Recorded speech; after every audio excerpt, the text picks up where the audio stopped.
Guys जय श्री राम। आज है मेरे इस बल्क सीरीज का दूसरा प्रॉपर वर्कआउट वीडियो।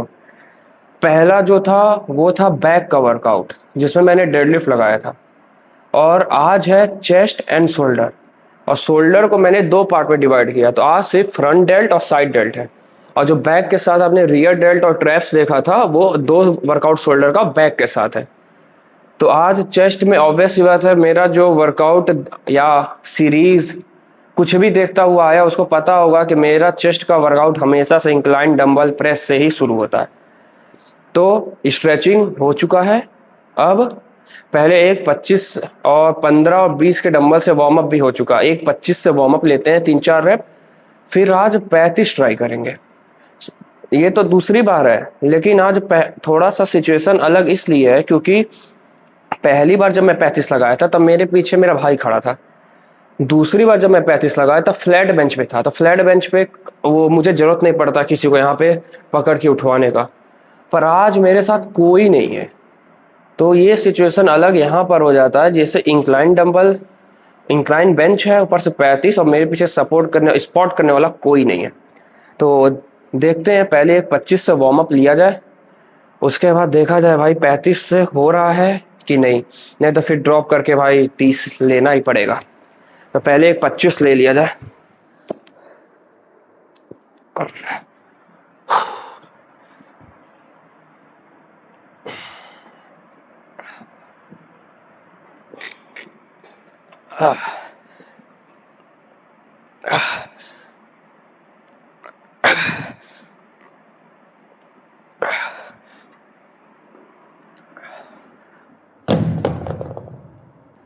चलो भाई 35। डर लग रहा यार।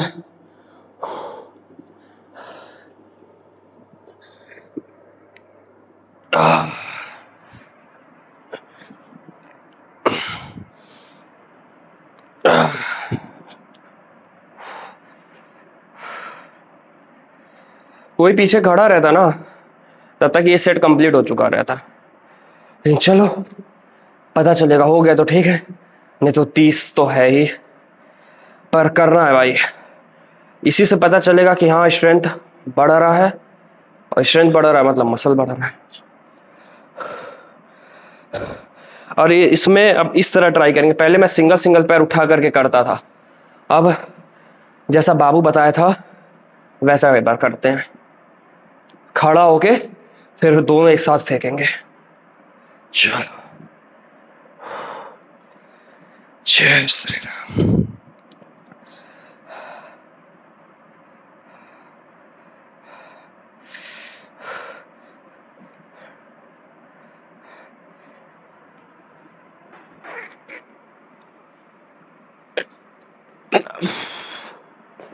रुक जाओ, थोड़ा सा और स्ट्रेंथ रहा होता तो ये हो गया था।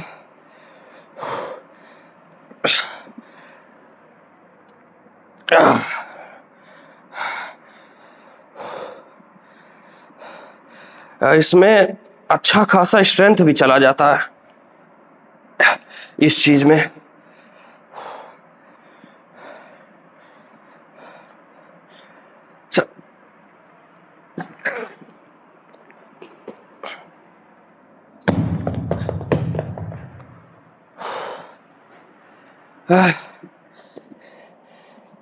नहीं होगा भाई, 30 ही ट्राई करते हैं, 30 लगाएंगे, 35 नहीं होगा।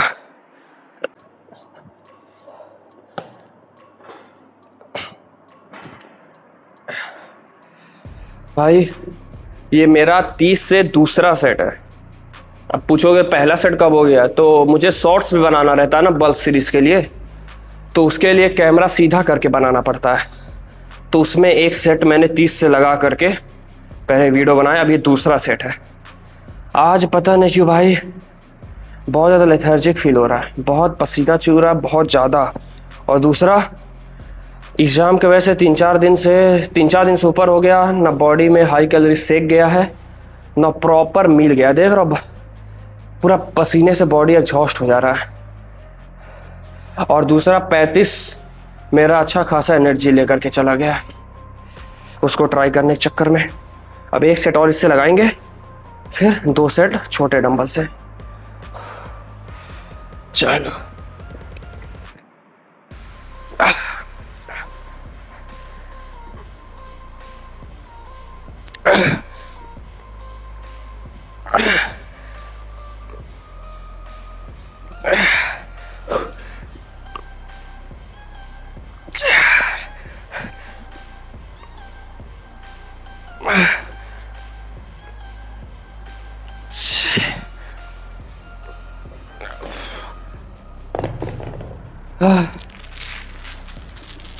अरे भाई हालत खराब हो जा रहा है आज इतने में। बहुत गर्मी है यार आज, जरूरत से ज्यादा स्वेटिंग बहुत ज्यादा हो रहा है आज।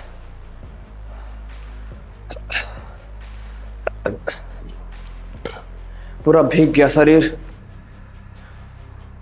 सो गाइस, अब चेस्ट का दूसरा वर्कआउट है फ्लैट बेंच प्रेस, पर आज मैं इसे परफॉर्म कर रहा हूँ स्मिथ मशीन पर। क्यों? जिससे कि मैं एकदम फेलियर तक जा पाऊँ। जैसे कि अगर बेंच में अकेले हो नहीं उठा तो फिर प्रॉब्लम हो जाता है रीरैक करने में। इसमें रहेगा एकदम फेलियर जाएंगे, फिर जहाँ तक नहीं उठेगा फिर आदमी उधर ही से तुरंत रीरैक कर देगा ना उस पर, और वो फ्लैट बेंच पर हो नहीं पाता। और ये था सेकंड रीज़न। फर्स्ट रीज़न ये है कि भाई स्मिथ मशीन पे जो मसल माइंड कनेक्शन बनता है ना, वो नॉर्मल फ्लैट बेंच या इंक्लाइन बेंच पर नहीं बनता है। आप कभी भी ट्राई करना, चाहे फ्लैट बेंच हो चाहे इंक्लाइन बेंच हो, कभी स्मिथ मशीन पर ट्राई करना। इसमें क्या है ना, बैलेंस करने का जो झंझट रहता है वो खत्म हो जाता है, वो सीधा आपके एकदम चेस्ट पर आएगा। अगर आप इंक्लाइन लगा रहे हो तो अपर चेस्ट पर, नहीं तो आप फ्लैट लगा रहे हो तो लोअर चेस्ट पर। ये बैलेंस करने का दिक्कत नहीं रहेगा। तो अब 10-10 किलो है, अब देखते हैं इस पर कितना जाता है रैप।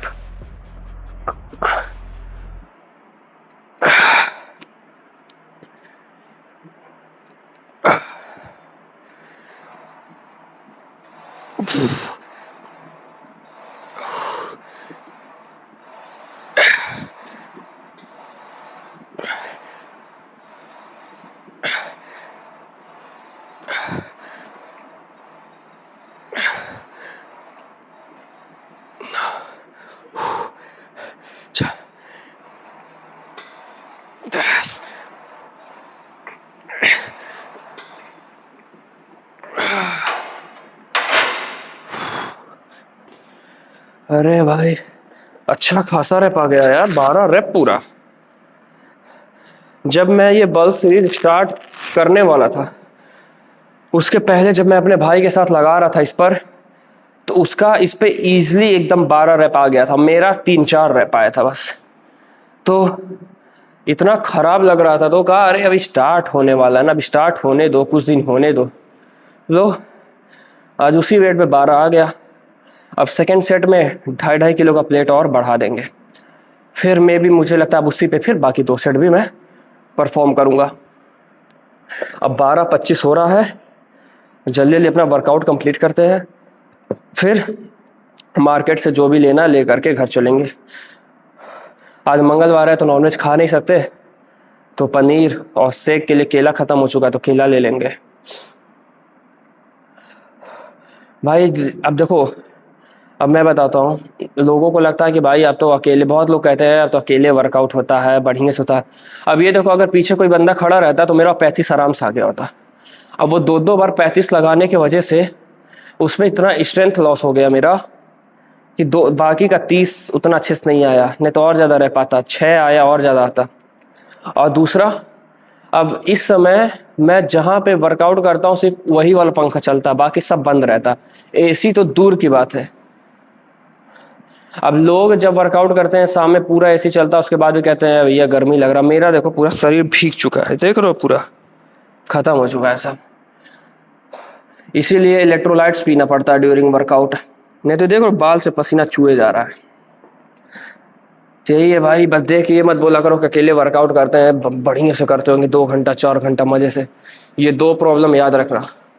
अब पहला तो चलो नहीं उठा वो तो ठीक है, लेकिन ये दूसरा प्रॉब्लम है, ये हर एक्सरसाइज में रहता है, इतना ज़्यादा गर्मी। गाइस फ्लैट बेंच तो हो गया, पर अब सोच रहा हूँ एक ही सेट में चेस्ट का हालत खराब कर दूं क्या इसमें। अब वो कैसे? हाँ, 50 किलो लगा हुआ है, अब यहां से ड्रॉप कर देते हैं। पहले 10-10 घटाएंगे, फिर 5-5 घटाएंगे, और एक ही सेट में हालत खराब। ठीक है, क्योंकि भाई सच में बताऊं, अब एकदम यहाँ से भागने का मन कर रहा है। आज बहुत ज्यादा गर्मी हो रहा है, बहुत ज्यादा, पूरा स्वेटिंग से पूरा शरीर ये सब भीग गया है। तो जल्दी जल्दी एक सेट में देखते हैं कितना रैप निकलता है, उसको लगा के तोड़ दिया जाए। चलो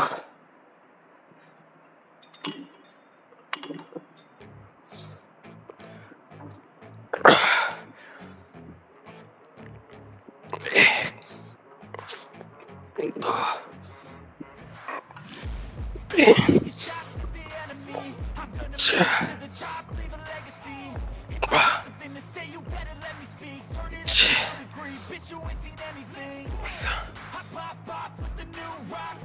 आठ,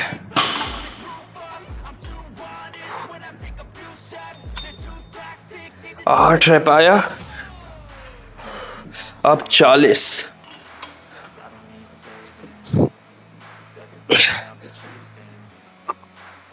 2, 3, 4, 6, 8, इसमें भी 8 आ गया।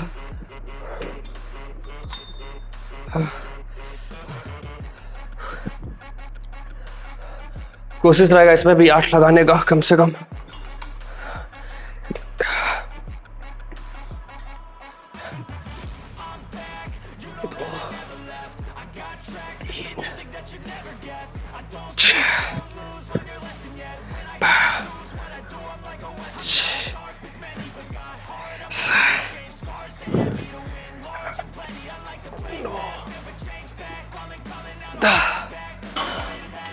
लास्ट सेट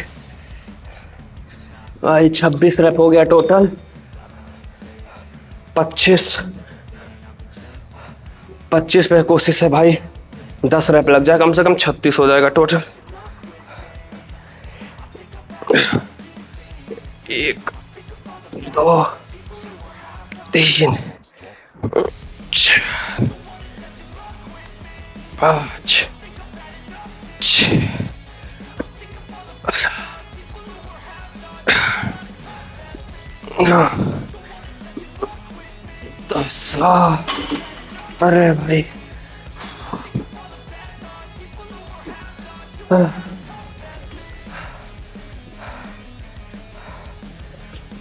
भाई, जिसको नहीं विश्वास हो रहा, ये देख रहे हो, ये देखो, ये देखो, आँख में चल जा रहा है पसीना भाई। अरे अरे अरे, मेरा हाथ नहीं सीधा हो रहा, क्रैम्प आ रहा। अरे मेरा, हाँ, अरे भाई साहब, ऐसा क्रैम्प आया बाइसेप यहाँ पे अटक। हाँ, सही है, सही है भाई साहब। क्या क्या होता है भाई, बहुत कठिन है भाई बॉडी बनाना सच में। ऋतिक रोशन सही बोला था, किसी को बताना मत बॉडी ऐसे बनता, कोई बनाएगा नहीं। तो गाइस, चेस्ट का वर्कआउट तो कंप्लीट हो गया। करना तो केवल क्रॉसओवर था, पर अब हिम्मत नहीं है करने का। लास्ट में फिनिशर एक्सरसाइज में डिप्स लगा लेंगे। अब साइड लेटरल करना, सिंगल हैंड साइड लेटरल। ये जानते हो, एक दिन अचानक से मैं रील देख रहा था, तो फिर बाद में उस एथलीट को मैंने फॉलो भी किया, प्रणव नाम था, उसी से इसके बारे में पता चला। नहीं तो पहले मैं बहुत बार डालता था रिस्ट सपोर्ट, पता नहीं क्या क्या नाम से डालता था, ये आता ही नहीं था। पर वो एक दिन रील डाला कि साइड डेल्ट्स के लिए सबसे अच्छा एक्सरसाइज कौन सा है, तो उसमें वो बताया कि शोल्डर कफ का इस्तेमाल करो। तब पता चला इसका नाम शोल्डर कफ होता है। तो अभी इसको कैसे परफॉर्म करते हैं अभी बता रहे हैं। देखो, पहले तो ये सिंगल हैंड इधर से 12, 3, 4, 5, 6, 7, 8, 9, 10, 11, अब इस हाथ से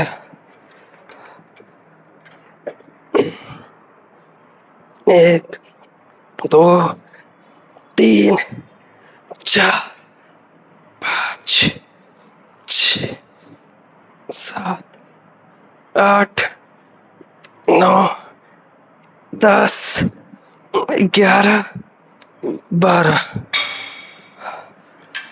अब तुरंत आप लोग अपने हिसाब से डंबल ले लेना, पर मैं तो 7.5 से ही कर पा रहा हूँ, 7.5 ही लूंगा।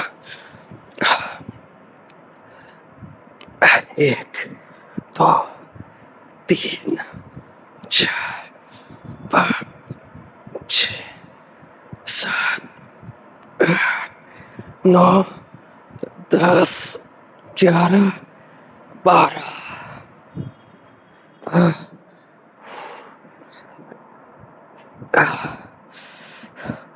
आज बैंड बज जा रहा है यार।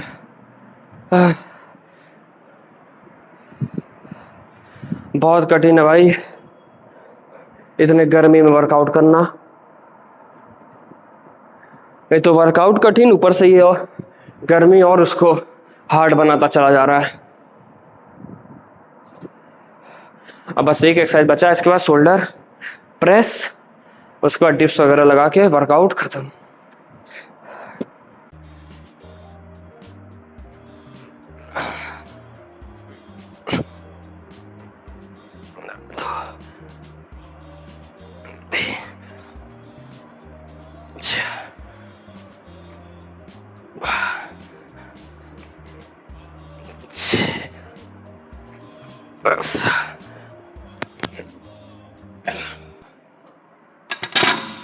भाई साहब ये देखो, नीचे लाते हुए माइक बार बार ही चिपक के चला गया। हाँ।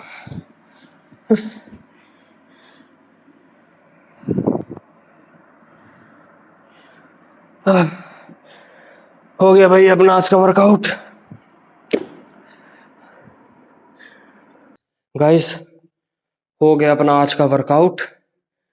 आज का वर्कआउट भाई बहुत ज़्यादा चैलेंजिंग था यार, बहुत ज़्यादा। देख रहा पूरा खत्म हो चुका है शरीर अब। जाना तो था यहाँ से मार्केट, लेकिन पहले जाएंगे घर, पहले अच्छा सा मील लेंगे। मेरा ओट मील रखा है फ्रिज में, वो खाएंगे, प्रोटीन पियेंगे, उसके बाद जाएंगे मार्केट, क्योंकि पैसा लेना भी भूल गए। तो पनीर और केला अभी बाद में आएगा, पहले घर चल के कुछ खा लिया जाए, पैसा ले लिया जाए, फिर चलते हैं। तो भाई ये था मेरा कंप्लीट चेस्ट और शोल्डर का वर्कआउट। अब जो ट्रैप्स और रियर डेल्ट रह गया वो कल मेरा बैक का सेशन है उसके साथ होगा। बस फिनिशर एक्सरसाइज में जो टिप्स लगाना था, क्योंकि केबल क्रॉसओवर किया नहीं मैंने, तो वो करके तुरंत निकल लेंगे, स्ट्रेचिंग करके चलेंगे घर। अब बहुत ज़्यादा गर्मी हो रहा है, अब घर पे चलते हैं भाई, बढ़िया से अपना आराम किया जाएगा, नहा वहा के फिर, क्योंकि 4 बजे वापस जिम आना है। ठीक है, एक दिन ये भी बताएंगे कैसे ये सब मिला, जॉब वॉब ये सब, ट्रेनिंग वेनिंग, कैसे ट्रेनर हो गया, ये सब आराम से एक दिन किसी और सेशन में बताया जाएगा। चलो भाई आज के वर्कआउट को करते हैं इधर ही पे ख़त्म। जय श्री राम।